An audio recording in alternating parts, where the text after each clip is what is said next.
بسم اللہ الرحمن الرحیم. میں ہوں علی شیر اور آپ میرا یوٹیوب چینل دیکھ رہے ہیں. میں آج کچھ دنوں بعد ویڈیو کرنے کا تھوڑا سا وقفہ آ گیا تھا. کچھ طبیعت کی ناسازی کی وجہ سے گلا ابھی بھی خراب ہے، لیکن کچھ چیزیں ایسی ضروری تھیں کہ جن پہ آج جو ہے وہ بات کرنا بہت ضروری تھا. اور اس میں ضروری کیا تھا؟ ضروری یہ تھا کہ جس طرح پارلیمان کو سپریم کورٹ کے خلاف ایک مورچہ بنا لیا ہے حکمران جماعت نے، جس کی پیدائش جو ہے وہ اب کسی شک و شبہ سے بالاتر نہیں رہی کہ وہ کیسے ہوئی ہے. وہ خود خرم دستگیر کے الفاظ سے لے کے کہ یہ ہمیں جو ہے وہ جیلوں میں ڈال دیتے، یہ کر دیتے، اور پھر باجوہ صاحب نے یہ کیا، اور مولانا فضل الرحمان کا یہ اعتراف کہ مارچ 2019 میں ہی باجوہ صاحب جو ہے وہ الیکشن کروانے کو تیار تھے عمران خان کے خلاف جب آزادی مارچ ہوا تھا.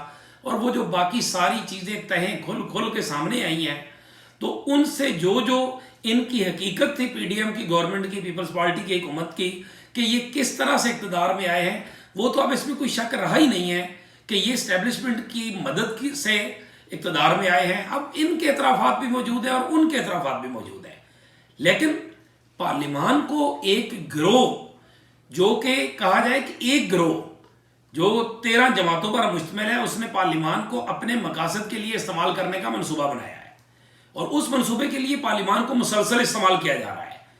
قومی اسمبلی کو میں کور کرتا ہوں، جس طرح سے ہمارے سامنے روز تماشا ہوتا ہے وہ عجیب مذاق ہے. جس طرح کی قانون سازی کی گئی اوورسیز پاکستانیز پہ، ای وی ایم پہ، اسی طرح سے مطلب عجیب ایک وہ ہے. لیکن پھر بھی ہے کہ وہ کہ جناب ہم سے بڑا آئین اور ساز اور جمہور اور قانون ساز اور فلان کوئی ہے ہی نہیں. اب دیکھیں جس طرح سے آج جو گزشتہ روز جو پارلیمنٹ میں جو تقریریں ہوئیں، یعنی اب جو عید کے بعد جو سیشن کل ہوا، اس میں جس طرح سے سپریم کورٹ کے ججز کے بارے میں جو الفاظ استعمال کیے گئے، اور جس طرح سے اسپیکر قومی اسمبلی نے جو خط لکھا to chief justice of Pakistan اور ججز کو، مطلب اس خط کی عبارت، اس کے لفاظی، اور اس میں وہ تو بذات خود ایک شیشہ ہے. وہ ایسی ہے جیسے یہ ارکان پارلیمنٹ، میں ہرگز کوئی عدالت کی وکالت نہیں کر رہا، میں عدالت کے ماضی کے اور حال کے اور اگلے پچھلے سوالات پہ پردہ نہیں ڈال رہا، یہ ذہن میں رہے. لیکن میں جس مورچے کو کور کر رہا ہوں پارلیمان کو، وہ مورچہ کیا پارلیمان کے آئین پاکستان کے تابع دوسرے ادارے کے خلاف استعمال ہوگا، اور اس طرح سے استعمال ہوگا کہ جس میں ڈگی پہ چھپ کے جانے والا وزیر اعظم جو ہے وہ اس طرح کی باتیں کرے گا سپریم کورٹ کے بارے میں، عدلیہ کے بارے میں، ججز کے بارے میں. کون اس کو اجازت دیتا ہے؟ بڑی مثلا آج کی تقریریں جو میں نے خود کور کی، اس میں جو ہے نا بہت کچھ ایسا کہا گیا کہ جس کو بالکل نامناسب ہے. اور بنیاد کیا بنائی گئی کہ سپریم کورٹ کے چیف جسٹس صاحب نے یہ بات کیسے کہہ دی کہ یہ سوال بھی تو پھر اٹھے گا کہ مالیاتی بل میں اگر آپ کو شکست ہو گئی تو اس شکست کے نتیجے میں آپ تو اکثریت کھو چکے ہیں. تو بھائی یہ کون کہتا رہا ہے؟ ہم پارلیمان کو کور کر رہے ہیں، یہ آپ لوگ کہتے رہے ہیں، آپ سیاسی جماعتیں کہتی رہی ہیں. ہمیشہ سے جب بجٹ آتا ہے تو ایک ایک کٹوتی کی تحریک جو ہوتی ہے، اس سے بچنے کے لیے حکومت ایک ایک رکن کی محنت کرتی ہے کہ کسی بھی کٹوتی کی تحریک کے اوپر حکومت کو شکست نہ ہو جائے. عام آدمی کے لیے بتا دیتا ہوں کٹوتی کی تحریک ہوتی کیا ہے.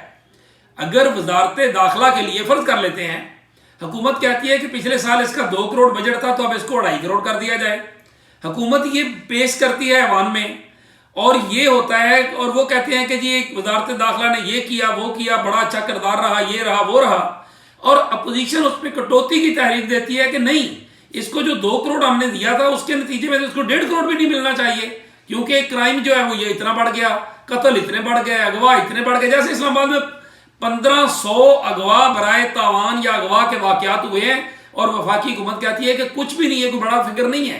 1500 لوگ اغوا ہوئے ہیں، یہ قومی اسمبلی میں وقفہ سوالات میں بتایا گیا ہے. تو اس کا شکست کھا جانا کٹوتی کی تحریک کا، کہ اپوزیشن کامیاب ہو جائے، کٹوتی لگا دے کہ 2 نہیں 1.5 کروڑ ملے گا، اس کو کہتے ہیں کٹوتی کی تحریک. اس کے اوپر بھی حکومت کی شکست تصور کی جاتی ہوتی ہے. اور یہاں تو پورا بل لا کے جو ہے اس کو چارج ایکسپینڈیچر اور مالیاتی بل میں ڈال کے خود پیش کر کے اور خود ہی اس پہ شکست کھا لی گئی، اور کہتے ہیں کہ ہمیں اکثریت حاصل ہے. عجیب مذاق ہے. اب آ جاتے ہیں کچھ چیزوں کے اوپر. مثال کے طور پہ کہتے ہیں جی پارلیمان سپریم ہے. بالکل سپریم ہے، ہم سے کوئی اس سے انکار نہیں، لیکن ہر چیز سپریم جو ہے وہ یہ آئین پاکستان ہے. جو پارلیمان کو بھی حدود و قیود میں پابند کرتا ہے، جو سپریم کورٹ کو بھی پابند کرتا ہے، جو حکومت مقننہ عدلیہ فورس ہر چیز کو ڈیفائن کرتا ہے، یہ آئین پاکستان 1973 جس کے خالق ذوالفقار علی بھٹو اور وہاں کی اس وقت کی پارلیمان نے جو کیا. اب اگر تو یہ بات انہوں نے جو بزرگ ہیں جن کی بات کرتے ہیں، بھٹو صاحب کی، مفتی محمود کی، غلام غوث ہزاروی کی، شامل نورانی کی، باقی جتنے لوگ تھے، تو پھر مجھے بتایا جائے، کہتے ہیں جی کہ پارلیمان میں جس طرح کی لینگویج یوز کی جا رہی ہے، یہ آئین پاکستان ہے، یہ اس کا صفحہ نمبر جو 44 ہے، اس کو دیکھ لیں، یہ میں آپ کو دکھا دیتا ہوں. اور یہ آرٹیکل 68 دیکھ لیں، آرٹیکل 68 یہ کیا کہہ رہا ہے؟ آرٹیکل 68 صاف صاف کہہ رہا ہے کہ آپ جو عدالتوں کے ججز ہیں ان کے حوالے سے زیر بحث نہیں کر سکتے پارلیمان میں. میں آپ کو ایکوریٹ پڑھ دیتا ہوں. آرٹیکل 68 مجلس شورا پارلیمنٹ میں عدالت عظمیٰ یا کسی عدالت عالیہ کے کسی جج کے اپنے فرائض کی انجام دہی میں رویے کے بارے میں کوئی بحث نہیں ہوگی. پاکستان کے عوام، آپ پارلیمان کی تقریریں سن رہے ہیں نا، آپ چلے جائیں، پی ٹی وی پہ پارلیمنٹ پہ بھی آ رہی ہے، آپ یوٹیوب پہ چلے جائیں اور آپ جا کے انصاف کریں اور اس کو دیکھیں کہ کیا آرٹیکل 68 کی دھجیاں نہیں بکھیر رہی ہے پارلیمان میں یہ تقریریں کرنے والے. یہ اپنے ان بزرگوں کو جنہوں نے کسی وجہ سے اداروں کے درمیان توازن کے لیے یہ آرٹیکل رکھا تھا، یہ ان کی روحوں کے ساتھ وفا کر رہے ہیں، ان کی توہین نہیں کر رہے. جو تقریریں ہو رہی ہیں، بلاول صاحب نے جو کچھ کہا کہ بہت ہو گیا، وزیر اعظم صاحب کے بارے میں یہ کیا گیا ہے، یہ وہی وزیر اعظم ہیں جن کے بارے میں آپ کے بابا کو جو کہتے ہوتے تھے یہ کہ الٹا لٹکا کے میں پیٹ پھاڑ کے نکالوں گا، یہ وہی وزیر اعظم ہے. باقیوں کو دیکھ لو، مطلب شیشے کے گھر میں دوسرے پہ بیٹھ کے پتھر مار رہے ہیں. آگے آ جائیں. سپیکر صاحب نے خط لکھا جی، خط میں کہ میں نے کچھ نکات لکھے ہیں آپ کے لیے اور کچھ سوالات اٹھائے ہیں. کہتے ہیں کہ سیاسی جماعتوں کو اور پارلیمان کو سیاسی معاملات حل کرنے دینے چاہیے، سپریم کورٹ کو ایسے معاملات کا حصہ نہیں بننا چاہیے. تو جناب علی قاسم سوری کے وقت کیا تھا بتائیں نا، قاسم سوری کے وقت کیا تھا؟ اس وقت بھی پھر اس کو سیاسی معاملات بھی رہنے دیتے. اس وقت بھی تو جب عمران خان کی گورنمنٹ نے غیر آئینی کام کیا تھا تو پھر اسی سپریم کورٹ نے آپ کو اس سارے کچھ کو ٹریک پہ لا کے اور ٹائم دے کے اور سب کچھ کر کے آئینی کام کروایا تھا کہ نہیں کروایا تھا؟ اس کے بعد کہتے ہیں کہ اچھا جی وہ سیاسی معاملات میں آپ جو مرضی کرتے رہے، آپ کو کوئی نہ پوچھے. یہ آئین پاکستان سپریم کورٹ کو آئین کے بارے میں فیصلے کرنے کا اختیار دیتا ہے، اس کے بنیادی ڈھانچے کے بارے میں اختیار دیتا ہے. یہ آئین پاکستان آپ کے بڑوں نے اور اس کے بعد 18ویں ترمیم میں آپ نے بنایا ہوا ہے. اس کی شرم کر لیں، اس کی حیا کر لیں. آگے چلیں. کہتے ہیں جی ایک طرف ججز کو کہتے ہیں کہ ہم جو ہے وہ چاہتے ہیں کہ ہر ادارہ اپنی اپنی جگہ پہ کام کرے، ہم عدالتوں کا احترام کرتے ہیں. اور دوسری طرف کیا کہتے ہیں؟ استحقاق کمیٹی میں ججوں کو بلانے کی دھمکیاں دے رہے ہیں. کیا پدی کا شوربہ ہے کہ رجسٹرار کو تو آپ ہٹا نہیں سکے. قراردادوں پہ قراردادیں، قانون سازی پہ قانون سازی، مذاق بنا دیا. اتنے جوگے ہیں تو ہٹاؤ نا، رجسٹرار سپریم کورٹ کو ہٹا لیں. جس دن رجسٹرار سپریم کورٹ کو ہٹا لیا اس دن ہم مان لیں گے کہ ہم جو ہے وہ سپریم کورٹ کے چیف جسٹس اور 3 جج جو ہے نا ان کو بھی آپ تحریک استحقاق کمیٹی میں اس کے رانا قاسم نون کے سامنے لا کے بٹھا لیں گے. سبحان اللہ. جو استحقاق کمیٹی عمران خان اور شیخ رشید کو نہیں بلا سکی وہ چیف جسٹس آف پاکستان اور ججوں کو بلائے گی. پھر آگے جناب کہ آرٹیکل 79 آرٹیکل 85، یہ میں اسپیکر کے خط کی بات کر رہا ہوں جو چیف جسٹس کو لکھا ہے، مالیاتی اختیارات دیتا ہے. اور ساتھ یہ بھی لکھتے ہیں کہ اکتوبر میں ہم اگلے بجٹ میں پیسے رکھیں گے الیکشن کرانے کے لیے. تو بھائی اب کیوں نہیں؟ ابھی کیوں نہیں؟ سپریم کورٹ کا حکم ہے، ہر وقت الیکشن کمیشن کو تیار ہونا ہوتا ہے. آپ کے پاس ہزاروں ارب پڑے ہیں، 21 ارب آپ نہیں دے سکتے. دینا چاہیں تو پھر ہے نا. مسئلہ وہ والا ہے، وہ جو کہتے ہیں نا جس طرح وہ عورت مارچ والیاں وہ نعرے لگا رہی ہوتی ہیں، جاگی جاگی عورت جاگی. ان کے لیے نعرہ ہے بھاگی بھاگی حکومت بھاگی، الیکشن سے بھاگی. آگے چلیں. وزیر اعظم کو جو ہے وہ اعتماد حاصل ہے، ٹھیک ہے، اور اس کو تحفظات جو ہے وہ آپ نے اس کے اوپر کیوں ظاہر کی ہے وزیر اعظم کی اکثریت کے اوپر؟ تو بھائی آپ لوگوں نے خود جب یہ کٹوتیوں کے معاملے پہ کرتے تو اس وقت تحفظات نہیں ہوتے. بلاول صاحب کہتے ہیں 90 روز میں الیکشن ہم کروا دیتے، ہم اس کی حامی ہو جاتے، لیکن وہ 63A والا جو فیصلہ تھا نا اس سے ہمیں لگا کہ یہ کوئی اور بات ہے اور یہ ہے. اچھا جی اگر آپ کو لگا ہے, آپ کو شک گزرا ہے تو آپ آئین توڑ دیں گے.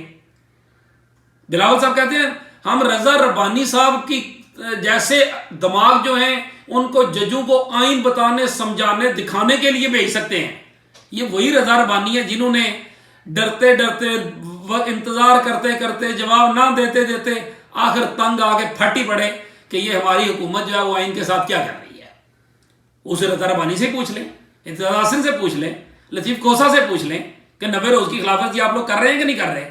کیا آپ کے اپنے 60 اور آپ کی اپنی پارٹی کے 60 موجود نہیں ہیں جس میں آپ نے 90 روز کو سپورٹ کیا تھا کہ 90 روز میں الیکشن جو ہے وہ ہونے چاہیے, اور پھر اکتوبر میں ہم پیسے رکھ دیں گے. کل آپ نے پھر اسی اسمبلی کے اندر آ کے اسی طرح قراردادیں اور قانون سازی کر لی. ملکی حالات بڑے خراب ہیں, لہذا قومی اسمبلی نے فیصلہ کر دیا ہے کہ یہ الیکشن جو ہے وہ اکتوبر 2024 میں ہوں گے, اس وقت تک ہمارے پاس پیسے ہی نہیں ہیں. تو پھر بھی آپ کو چھوڑ دیا جائے, پھر بھی یہی کریں گے. کیا اعتبار ہے اس بات کا؟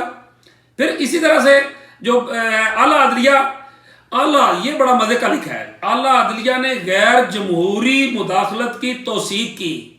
تو حضور آپ لوگ کیا کرتے رہے ہیں؟ ذوالفقار علی بھٹو کا جو ڈیڈی ایوب تھا وہ کس کا تھا؟ یہ نواز شریف اور ان لوگوں کا جو باپ تھا جنرل ضیاء الحق جس کو کہتے تھے, اور وہ کہتا تھا ان کی زندگی لگ جائے, وہ کون تھے؟ باتیں وہ کرتے ہیں کہ یہ وہ والی وہ شیشے کے گھر میں بیٹھ کے دوسروں کے گھر میں پتھر ماریں گے پھر پتھر واپس آئیں گے.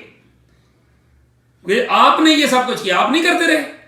LFO NRO ہم نہیں کرتے, کون دیتے رہے ہیں؟ یہی آپ ہی لوگ ہی ہیں نا پارلیمان کے منتخب نمائندے. کہاں سے منتخب نمائندے جن کو ہمیشہ سے وہ منتخب کرتے ہیں؟ ایک سلیکٹڈ, سب کے سب سلیکٹڈ.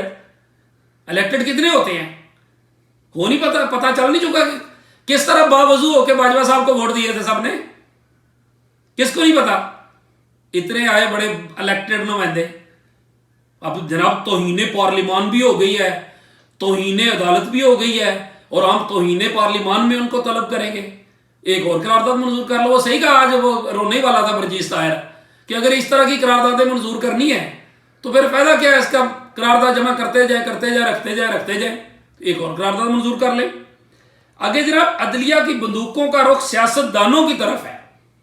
تو جناب علی سیاستدان اور جج جب یہ آپس میں آئین کے مطابق نہیں چلیں گے تو پھر اس کے بعد کس کی طرف رخ ہوگا؟ یہ جو آڈیو اور ویڈیو فلانی ٹیپس آتی ہیں یہ ججوں اور ان کے لیے سیاستدانوں کے لیے شرم کا مقام نہیں ہے؟ ان ہی کی کیوں آتی ہیں؟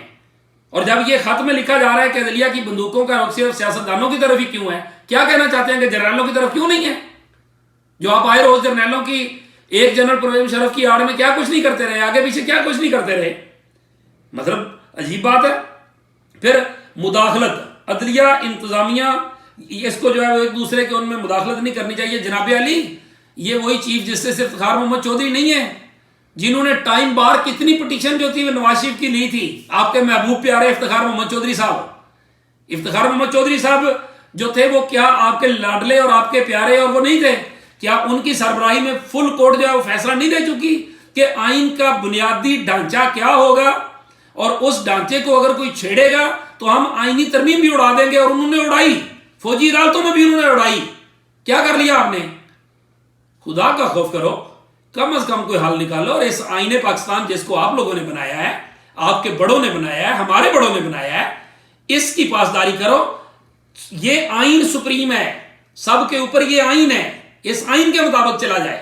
بالکل جہاں عدالت اس کی خلاف ورزی کر رہی ہو اس کو بھی اس کی خلاف ورزی نہیں کرنی چاہیے, اور جہاں پارلیمان کر رہی ہو اس کو بھی نہیں کرنی چاہیے. لیکن میں عام آدمی کا سوال چھوڑے جا رہا ہوں, اور وہ سوال یہ ہے کہ صرف یہ بتا دیا جائے کہ آپ کی اس مورچہ زن جو آپ نے منجنیکیں لگاڑی ہوئی ہیں, اس سے عام آدمی کو کیا آٹا مل گیا؟ کیا درجنوں لوگ نہیں مر گئے؟ کون سی قانون سازی آپ لوگوں نے کی عام آدمی کے لیے؟ آئے روز قراردادیں, آئے روز قانون سازی, سب کچھ ہے اپنے لیے, اپنے اقتدار کے لیے, اپنی سیفٹی کے لیے, اپنے مستقبل کے لیے, اور نام لیتے ہیں عام آدمی کا. اس پہ صرف یہی کہہ سکتا ہوں, وہ کہتے ہیں نا پنجابی کا ایک اخان ہے, روندی یاراں نوں لے لے نا بھراواں دا. اس سے زیادہ اور کیا کہا جا سکتا ہے؟ اسی کے ساتھ مجھے دیجیے اجازت. اللہ حافظ.